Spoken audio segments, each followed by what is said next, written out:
ओम शांति, ओम शांति, ओम शांति। 28/12/2024 के ईश्वरीय महावाक्य। मीठे बच्चे, बाप आए हैं तुम्हें सर्व खजानों से माला माल बनाने। तुम सिर्फ ईश्वरीय मत पर चलो, अच्छी रीति पुरुषार्थ कर वर्षा लो, माया से हार नहीं खाओ। मीठे बच्चे, बाप आए हैं तुम्हें सर्व खजानों से माला माल बनाने। तुम सिर्फ ईश्वरीय मत पर चलो, अच्छी रीति पुरुषार्थ कर वर्षा लो, माया से हार नहीं खाओ। प्रश्न है बाबा का, ईश्वरीय मत, दैवी मत और मनुष्य मत में कौन सा मुख्य अंतर है? उत्तर है, बाबा का उत्तर है, ईश्वरीय मत से तुम बच्चे वापिस अपने घर जाते हो, फिर नई दुनिया में ऊंच पद पाते हो। दैवी मत से तुम सदा सुखी रहते हो, क्योंकि वह भी बाप द्वारा इस समय की मिली हुई मत है। लेकिन फिर भी उतरते तो नीचे ही हो। मनुष्य मत दुखी बनाती है। ईश्वरीय मत पर चलने के लिए पहले पढ़ाने वाले बाप पर पूरा निश्चय चाहिए। ओम शांति। बाप ने अर्थ तो समझाया है, मैं आत्मा शांत स्वरूप हूँ। जब ओम शांति कहा जाता है तो आत्मा को अपना घर याद आता है, मैं आत्मा शांत स्वरूप हूँ। फिर जब आर्गन्स मिलते हैं तब टाकी बनती है। पहले छोटे आर्गन्स होते हैं, फिर बड़े होते हैं। अब परमपिता परमात्मा तो है निराकार, उनको भी रथ चाहिए टाकी बनने के लिए। जैसे तुम आत्माएं परम धाम की रहने वाली हो, यहाँ आकर टाकी बनती हो। बाप भी कहते हैं, मैं तुमको नॉलेज देने के लिए टाकी बना हूँ। बाप अपना और रचना के आदि मध्य अंत का परिचय देते हैं। यह है रूहानी पढ़ाई, वह होती है जिस्मानी पढ़ाई। वह अपने को शरीर समझते हैं, ऐसे कोई नहीं कहेंगे कि हम आत्मा इन कानों द्वारा सुनती हैं। अभी तुम बच्चे समझते हो बाप है पतित पावन, वही आकर समझाते हैं। मैं कैसे आता हूँ तुम्हारे मिसल, मैं गर्भ में नहीं आता हूँ, मैं इनमें प्रवेश करता हूँ, फिर कोई प्रश्न ही नहीं उठता।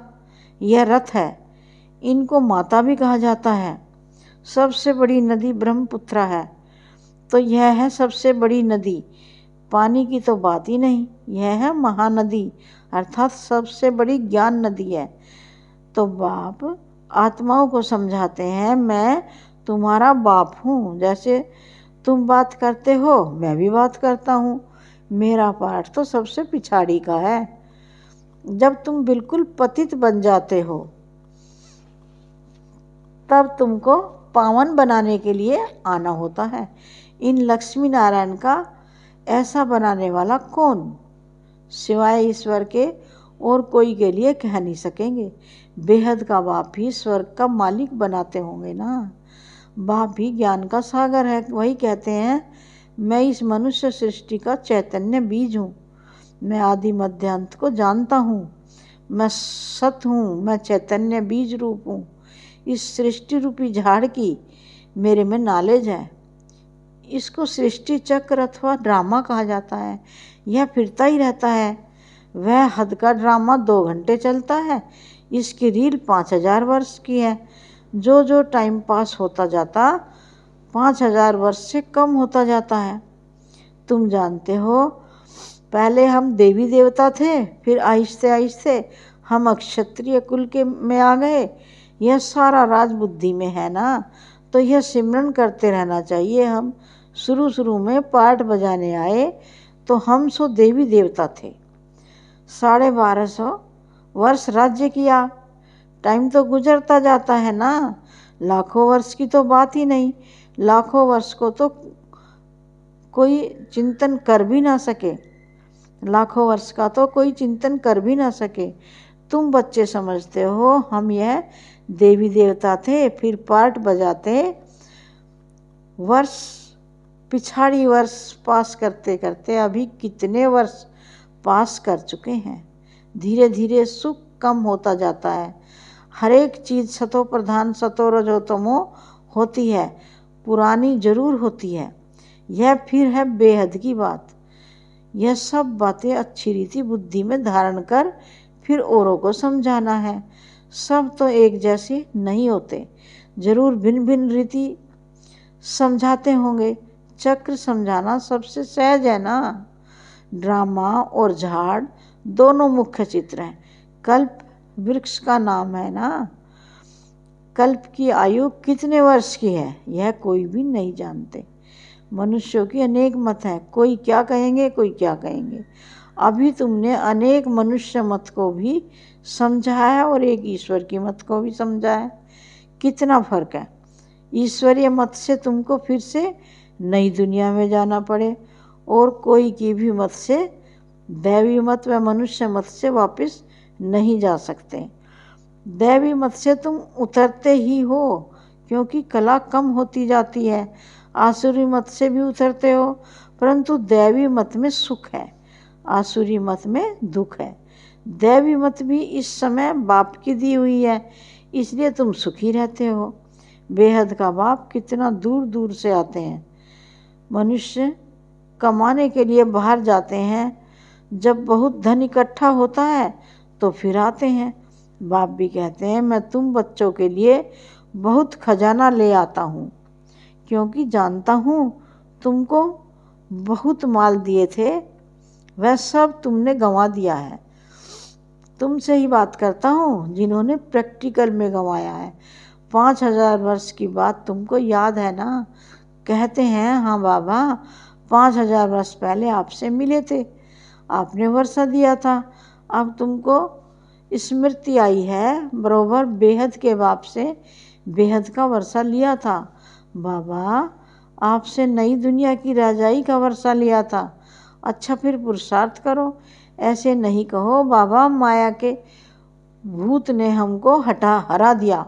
देह अभिमान के बाद ही तुम माया से हारते हो। लोभ किया, रिश्वत खाई, लाचारी की बात और है। बाबा जानते हैं लोभ के सिवाय पेट पूजा नहीं होगी। हर्जा नहीं, भल खाओ परंतु कहाँ फंस नहीं मरना, फिर तुमको ही दुख होगा। पैसा मिलेगा खुश हो खाएंगे, कहाँ पुलिस ने पकड़ लिया तो जेल में जाना पड़ेगा। ऐसा काम नहीं करो, उसका फिर रिस्पॉन्सिबल मैं नहीं हूँ। पाप करते हैं तो जेल में जाते हैं, वहाँ तो जेल आदि होता नहीं सतयुग में। तो ड्रामा के प्लान अनुसार जो कल पहले तुमको वर्षा मिला है, 21 जन्म लिए वर्षे वैसे ही फिर लेंगे। सारी राजधानी बनती है, गरीब प्रजा साहूकार प्रजा, परंतु वहाँ दुख होता नहीं, यह बाप गारंटी करते हैं। सब एक समान तो बन ना सके, सूर्यवंशी चंद्रवंशी राजाई में सब चाहिए ना। बच्चे जानते हैं कैसे बाप हमको विश्व की बादशाही देते हैं, फिर हम उतरते हैं। स्मृति में आया है ना, स्कूल में पढ़ाई स्मृति में रहती है ना, यहाँ भी बाप स्मृति दिलाते हैं। यह रूहानी पढ़ाई दुनिया भर में और कोई पढ़ा ना सके। गीता में भी लिखा हुआ है मन मनाभाव, इसको महामंत्र वशीकरण मंत्र कहते हैं, अर्थात माया पर जीत पाने का मंत्र। माया जीते जगत जीत। माया 5 विकार को कहा जाता है। रावण का चित्र बिल्कुल क्लियर है। 5 विकार स्त्री में, 5 विकार पुरुष में।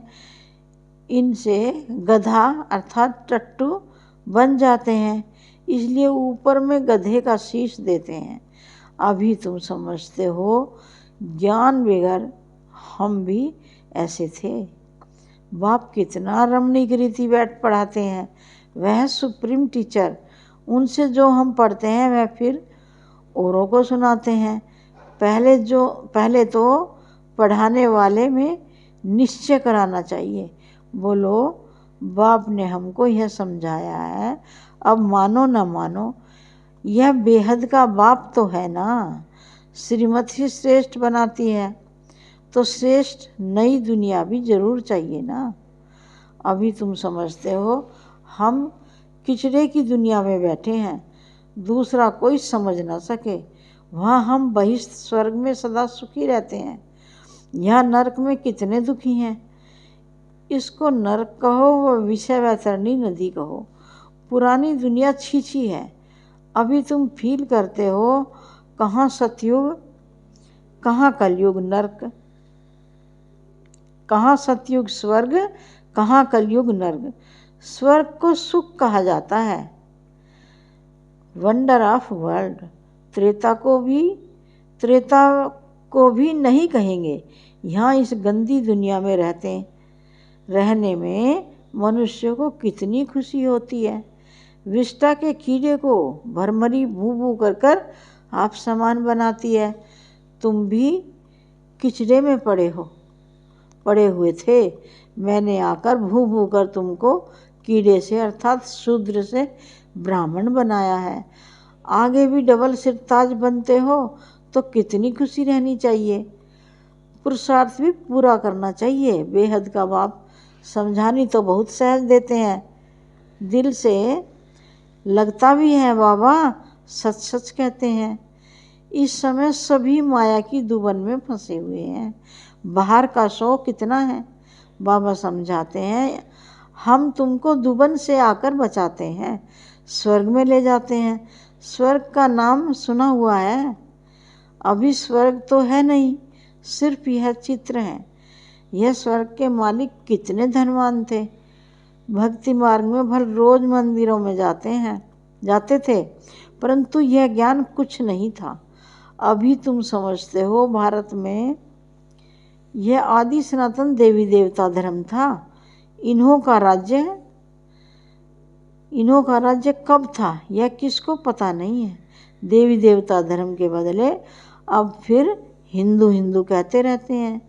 शुरू में हिंदू महासभा का प्रेसिडेंट आया था, बोला हम विकारी असुर हैं, अपने को देवता कैसे कहलाएं। हमने कहा अच्छा आओ तो तुमको समझाएं, देवी देवता धर्म की स्थापना फिर से हो रही है।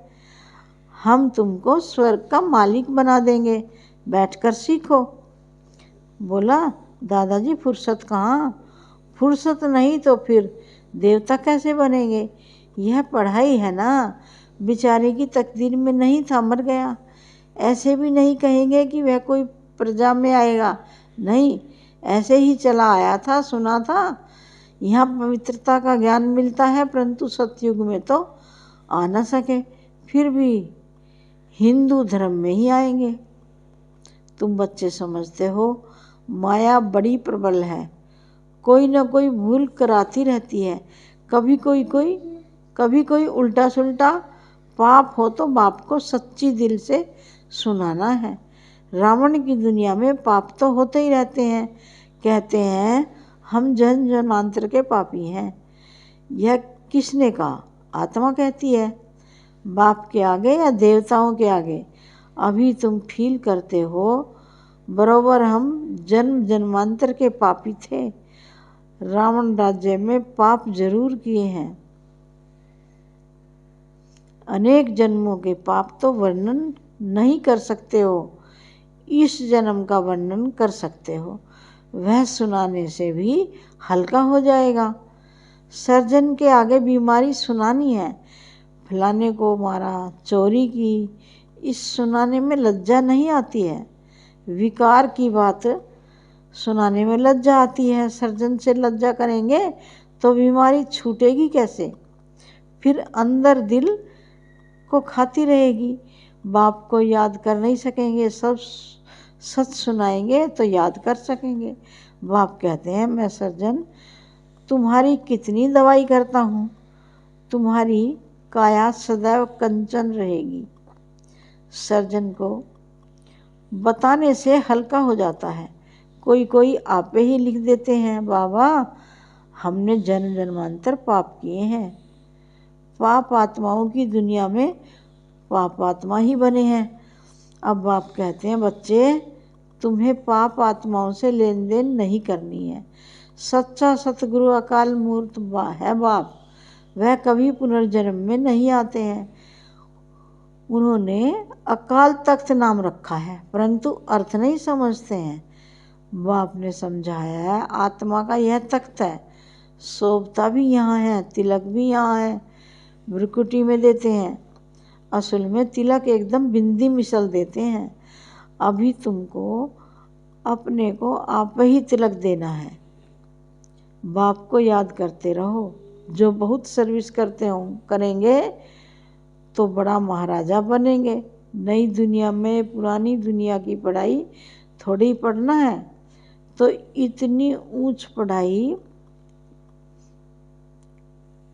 पर फिर अटेंशन देना चाहिए। यहाँ बैठते हैं तो भी कोई का उद्योग अच्छा रहता है, कोई का कहाँ कहाँ चला जाता है। कोई 10 मिनट लिखते हैं, कोई 15 मिनट लिखते हैं। जिसका चार्ट अच्छा होगा उनको नशा चढ़ेगा। बाबा इतना समय हम आपकी याद में रहे, 15 मिनट में से जास्ती तो कोई लिख नहीं सकते।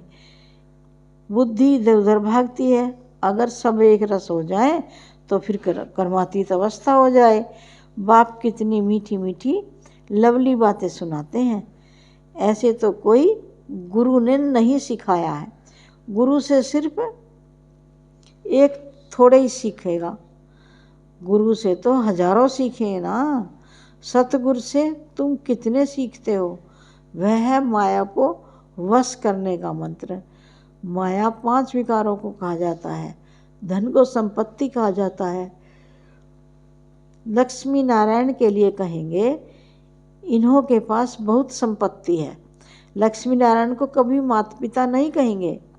आदि देव आदि देवी को जगत पिता जगत अम्बा कहते हैं, इनको नहीं। यह स्वर्ग के मालिक हैं। अविनाशी ज्ञान धन लेकर हम इतने धनवान बने। अम्बा के पास अनेक आशाएं लेकर जाते हैं। लक्ष्मी के पास सिर्फ धन के लिए जाते हैं और कुछ नहीं। तो बड़ी कौन हुई, किसको पता नहीं। अम्बा से क्या मिलता है, लक्ष्मी से क्या मिलता है। लक्ष्मी से सिर्फ धन मांगते हैं, अम्बा से तुमको सब कुछ मिलता है। अम्बा का नाम जास्ती है क्योंकि आत्माओं को दुख भी बहुत सहन करना पड़ा है, तो माताओं का नाम जास्ती होता है। अच्छा, फिर भी बाप कहते हैं बाप को याद करो तो पावन बन जाएंगे। चक्र को याद करो, दैवी गुण धारण करो, बहुतों को आप समान बनाओ। गॉड फादर्स के तुम स्टूडेंट हो, कल पहले भी बने थे, फिर अब भी वही एम ऑब्जेक्ट है। यह है सत्य नर से नारायण बनने की कथा। अच्छा, मीठे मीठे सिकी लदे बच्चों प्रति माता पिता बाप दादा का याद प्यार गुड मॉर्निंग। रूहानी बाप की रूहानी बच्चों को नमस्ते। हम रूहानी बच्चों की रूहानी बाप दादा को याद प्यार गुड मॉर्निंग और नमस्ते नमस्ते। धारणा के लिए मुख्य सार, पहली पॉइंट है अपनी बीमारी सर्जन से कभी भी छिपानी नहीं है। माया के भूतों से स्वयं को बचाना है। अपने को राज तिलक देने के लिए सर्विस जरूर करनी है। सेकंड पॉइंट है स्वयं को अविनाशी ज्ञान धन से धनवान बनाना है। अब पाप आत्माओं से लेन देन नहीं करनी है। पढ़ाई पर पूरा अटेंशन देना है। प्यारे बाबा का वरदान है, इस कल्याणकारी युग में सर्व का कल्याण करने वाले प्रकृति जीत माया जीत भव। इस कल्याणकारी युग में सर्व का कल्याण करने वाले प्रकृति जीत माया जीत भव। सार है, संगम युग को कल्याणकारी युग कहा जाता है। इस युग में सदा ये स्वमान याद रहे कि मैं कल्याणकारी आत्मा हूँ। मेरा कर्तव्य है पहले स्वयं का कल्याण करना, फिर सर्व का कल्याण करना। मनुष्य आत्माएं तो क्या, हम प्रकृति का भी कल्याण करने वाले हैं। इसलिए प्रकृति जीत माया जीत कहलाते हैं। जब आत्मा पुरुष प्रकृति जीत बन जाती है तो प्रकृति भी सुखदायी बन जाती है। प्रकृति व माया की हलचल में आ नहीं सकते। उन्हों पर अकल्याण के वायुमंडल का प्रभाव पड़ नहीं सकता। प्यारे बाबा का स्लोगन है, एक दूसरे के विचारों को सम्मान दो तो माननीय आत्मा बन जाएंगे। एक दूसरे के विचारों को सम्मान दो तो माननीय आत्माएं बन जाएंगे। ओम शांति, ओम शांति।